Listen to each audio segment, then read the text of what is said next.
Love the hat, Kyson. Love that. Enjoy that. That's awesome stuff, dude. Show that off. Yeah, show the hat That's off real good stuff. quick. What we got? What we got? That's what we good like to stuff. see. That's what we like to see. No need for an intro. Bleav in ASU, episode 23. You know what? This is one different episode that we like. Obviously, we got a lot of downtime until the Peach Bowl, but we got to bring on Evan. I know you weren't there for this interview, but obviously Kyson and I have had the conversation beforehand. He was actually the first player that we ever had on the show after that UCF game. And now, Kyson, you're officially the first player on the show. So appreciate you coming on, man, obviously taking time. How are you doing, man, after that, obviously, one hell of a game in the Big 12 championship, repping the hat as always? No, I'm doing good. I'm feeling good. You know what I'm saying? Got a good dub. So, yeah, we back home. Feeling good. Yeah, so, Kyson, you mentioned you're back home. So that kind of leads me right into the big question. You have 3 weeks, almost 4 weeks, kind of before you guys play in the Peach Bowl. What's that going to look like for you guys from a break? Looks like you guys are back home. I know Coach had said, it's time to go get your rest, go home, do what you guys have to do for the next week or so, and then come back. And what's that process going to look like, kind of getting ramped back up with the long wait here? Yeah, so, we'll have this week off, and, we'll get back into the things, like the gist of things next week. Get back to some practices and, just get back in the facility. So, they just gave us a week off, just get our bodies right, just see our families. Awesome. That's awesome. Well, I gotta ask you. Obviously, you're a Texas guy. Obviously, that was a homecoming for you as well, and we're gonna get into that soon. I just gotta ask you, just going to Arizona State. I think the bigger question is just why. I think that's more. Was there a story? Was there just kind of a moment that you had that you knew that you wanted to be a Sun Devil? I mean, it was tied into my visit when I went there, and it was just like the vibe when I got there, Dilly. You know what I'm saying? Being in AZ, the culture there, they showed me love. So it was just the perfect feel for me. Yeah, and obviously with the transfer portal, the game changes completely, right? So, but you're one of the guys who here last year, you went through 3-9. You're here again. Now you're reaping the rewards in a great year. But how have you seen kind of the culture change from 2023 to 2024 under Coach Dillingham? I mean, it's changed drastically. I mean, we set the foundation last year with, some of the guys we had, but I feel like this offseason we really pushed, our motto of, just working hard and, just being the best we could be. And I think we just, in the offseason, we decided that, we was going to put our best selves out there in the field. So I think, we show that every game we play. And that's just, been a benefit of, our all season and, some of the guys we brought in, just everybody, coming together and having the same mindset. Well, listen, I want to ask you, just touching on the offseason real quick, because obviously, by the way, real quick, could we see the hat one more time? Could we just for everyone, for all the for everyone to know what we're seeing right now? That's awesome, man. We appreciate that. That's awesome.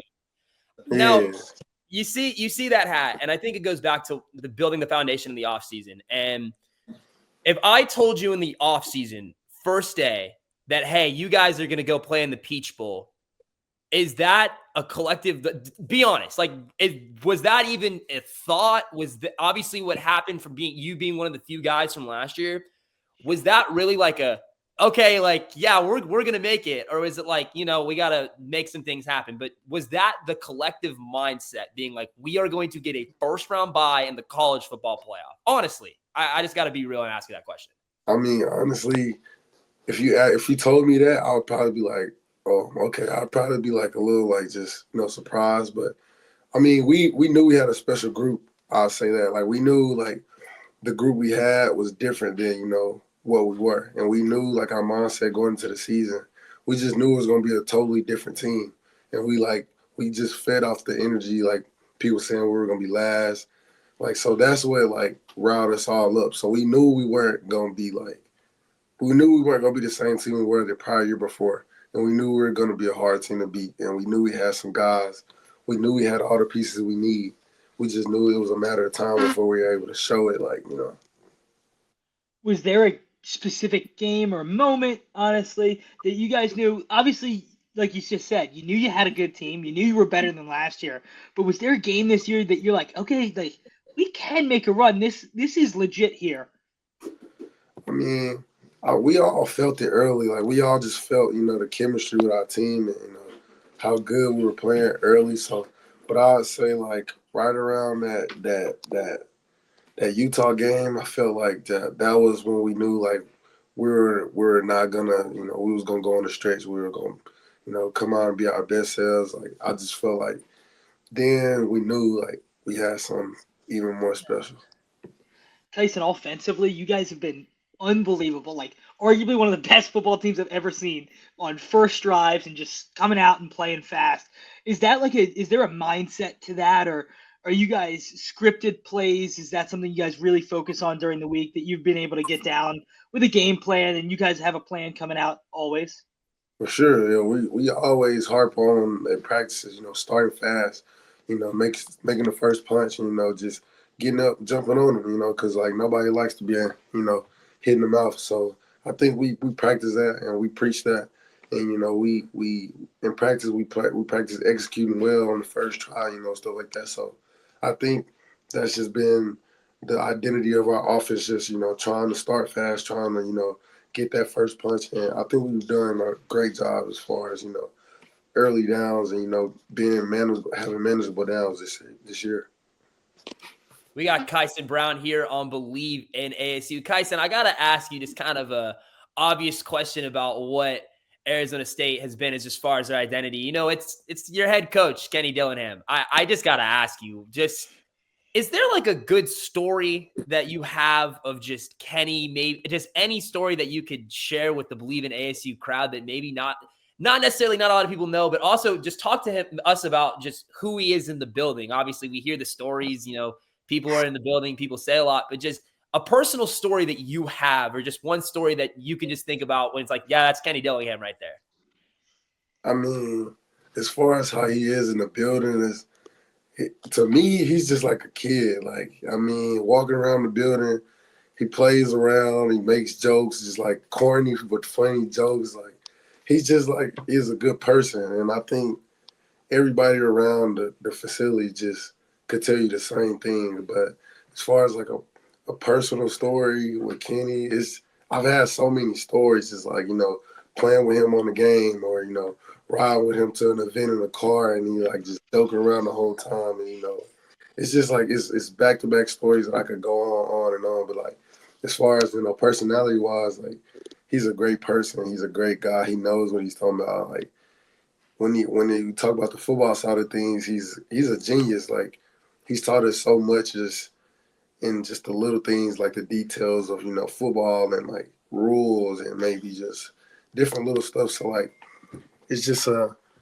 great experience for me to have, and just to be around that type of person. He's a good person. He preaches being a good person. Just bringing everybody else. So I think just in general he's just a great guy. Yeah, Kyson. I mean, that's great to hear. And it feels like you guys kind of feed off Kenny's mentality a little, right? He feels like he's been doubted at times and kind of the underdog. And obviously that this team has no doubt taken that into something special and been the underdog all year and turned it into Big 12 champs and now going to playoff. You continue to be the underdog. Is that something you guys are starting to really enjoy? Or, is there a little bit of internally Yeah. that pisses you off? Yeah, like we feed off the negativity. We feed off all of the people who doubt us, the naysayers. Like we feed off that energy. It was a weekend. It was 1 week this year where, we were doing pretty well. I think it was like BYU or maybe one of those games. We were doing pretty well, and people were starting to like have our sides and like, oh yeah. And he was just like complimenting us, trying to like psychologically like trick us. And we all knew, like, we don't want to hear all the good talks. We want the negative. We want to hear all the bad things people have to say. So like we feed into that underdog mentality, into that, all the people who doubt us. And we love to hear it every week. We feed into that energy every week. And I think it even goes back to feeding off of that energy and to kind of see the transition just from, obviously you were there last year to now, just in the change of students, in the change of the fan support. I just got to ask you, man. I mean, you brought up the Utah game. Obviously that crowd rushing the field was crazy. Obviously the BYU game was nuts. I mean, it's actually insane to see. And also as alumni, him and I mean, we've just seen kind of the change, and it's amazing to see. What has that been, that fan support been like with you guys, especially? And is there any good like moments you had? Like, do you support the fans like rushing the field? Like, do you enjoy that? Or are you kind of like, hey, I need to run to the locker room and get out of there? Man, first off, I appreciate the fan base so much. Like, just the love we get from them, like, it's just so awesome to have. I mean, it's one thing to hear, like, to see like people like, oh yeah, like, you know, we love ASU and we support the football team, but to see it and to see like the fans pack out the stadiums and to see the crowd rush the field, and you know, just to see the excitement people have to come and see us play. Like, we feed off of that too. Like, that matters. All that matters. Like, whether you think like we might not notice a single person, but it like collectively it all matters. So like, I think I had like a one of my craziest moments in the crowd, like just when they stormed the field, like, and it was just we was just vibing with some of the students, just taking videos, cheering. And I think that's just so awesome to have that type of connection with the fans. So I personally love it. I love, rush the field, you know what I'm saying? And cheer If all. I might add, I'm pretty sure there's a photo of you holding a sign, if I'm not mistaken. I think it was like a turn up thing. I think you know what I'm talking. I think there's a photo of that out there. Yeah. Yeah, I'm all for it, interacting with the fans, hanging out with the fans. Like, at the end of the day, I'm also a student too. And like, a lot of people don't know that I'm just 19. So like, I'm still like a part of the guys. Like, I'm still, a kid. So it's like, I feed off of that energy, and I absolutely love it. I say we probably have one of the best student sections and fan base in college football this year. So yeah. 100%. Kyson, I have to ask, as we were talking about the fans. I've never seen, 23 years of being a diehard football fan. I've never seen anything quite like having fans directly on your sideline as a play goes down. I have to ask what that experience was like from a player standpoint. Man, that experience was wild. I'll just say that. It was just wild because, like, I seen a bunch of different things happening all at once. And it's like so much was going on while everybody was on our sidelines. It was like, it was really hectic. I had a fan, like, when they added the second back, I still had my helmet in my hand. And I just had a fan just grab my helmet. I was like, wait, we got to go back. We might have to go back out. It was like, I'm frantically like, where my helmet? I ended up still finding my helmet, but it was just like, it was just a lot going on. I had like a couple different fans pass me like babies. Like, I was just getting past babies out of the middle of nowhere. It was crazy. It was crazy. That is unbelievable. Yeah. Unbelievable. Like I said, I've never seen anything quite like it. And to be honest with you, I'm still impressed that nobody really interfered with the play. Man, I was impressed. Nobody just like ran on the field. Like, it was so many people. It was so many people just like, yeah, just put me in the game. Like, yeah. And they were so stoked to be like that close to the field and like on the sideline. So it was really cool to see for me. I didn't have a problem with it, but it was just like really cool to see. I seen a video on TikTok. Like, one guy was in the BYU the medical tent. Yeah, one guy was in the BYU medical tent. Yeah, that was just hilarious to see. But I mean, yeah, that was definitely like one experience I'll never forget. Yeah, 100%. What was because like when the first field rushing happens in that game, like did you think the game was over, or were you guys like, no, get off the field, like the game is not over, or were you just thinking like every person? Because I'll apologize right now, I was on the sideline when all that was going down, and I might have ran the same amount of Sparky, so I want to apologize ahead of time. But I got to be real with you. I got to be real. Did you know that the game was over, or think the game was over the first time they rushed the field? I mean, the first time they rushed the field, I did think it was over. But once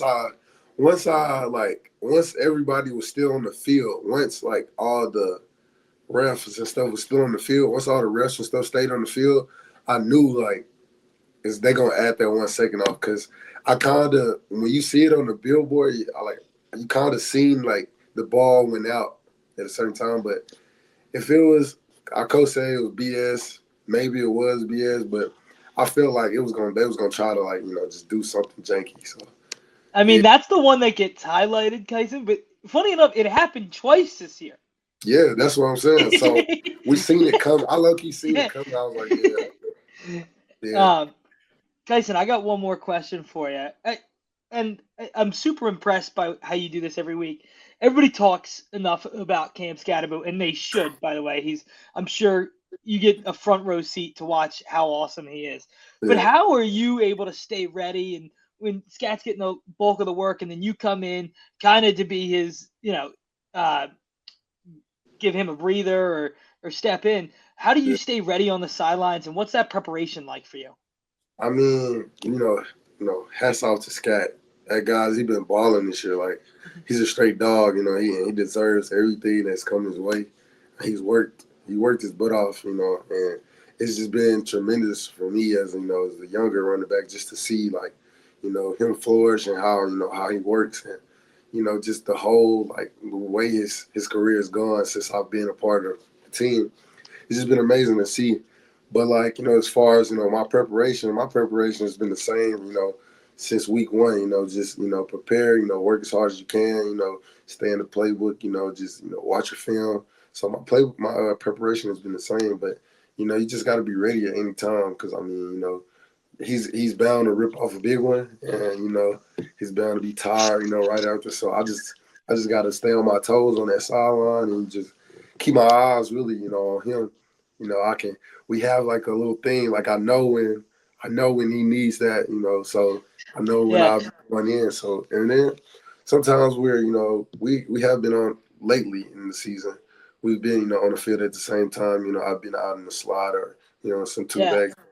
We've been just working together at that, just, sharing the backfield and, just being ready for, any plays that we, come our way. So it's just I been wanted fun.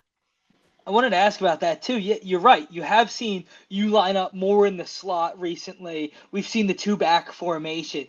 Is that something you guys installed all the way back in camp and you were just seeing more of it now? Or is that something as the season's developed to, hey, we got two playmakers out here at running back. We need to get them both on the field. And you guys have installed that as the season's gone on.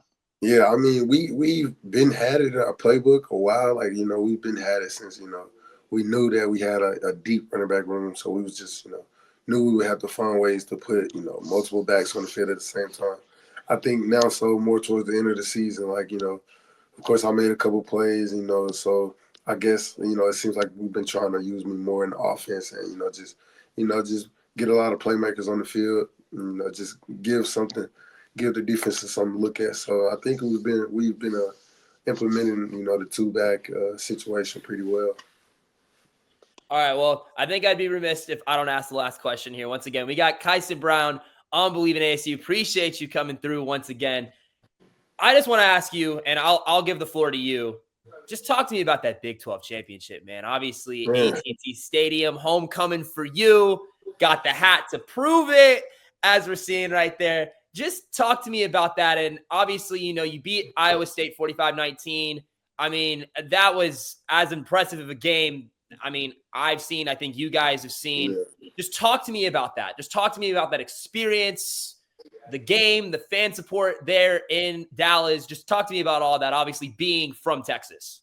Man, I like to say it was just a dream come true. Like just the whole thing, just playing there, winning it the way we won it.